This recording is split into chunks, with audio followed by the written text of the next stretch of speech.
Tonight, two East Texas nonprofits are coming together to better help individuals struggling with homelessness, addiction, and other life-controlling issues. KLTV's Christine Guevara has more on their merge and the new focus of serving whole family units.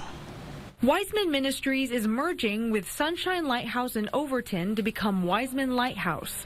Since 2003, Wiseman Ministries has served men seeking freedom from life-controlling issues. And just last year, they started up their Women and Children Ministries in Carthage. But after quickly outgrowing that space, they decided to come together with Sonshine Lighthouse, a nonprofit with a similar mission. But they solely help women and their children with those same challenges. It's nice that we have the room to house more women. We have more opportunities with the people that they work with, so we're able to incorporate ours. So now we can take care of family units. The women and children can come here and the men can go there. The program is a one-year commitment to living a better life. It starts with living at the facility, taking different classes like addiction recovery, education, and faith-based classes, as well as taking part in a work-based environment like Soapy King Car Wash in Henderson.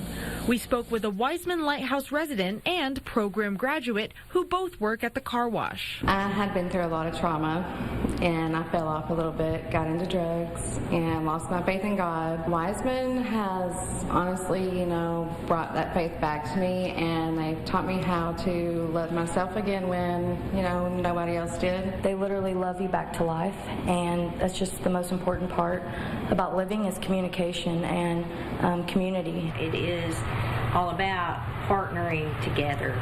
We were doing similar things. We had similar missions, and so putting the two together, we were able to do so much more. Christine Guevara, KLTV 7 News.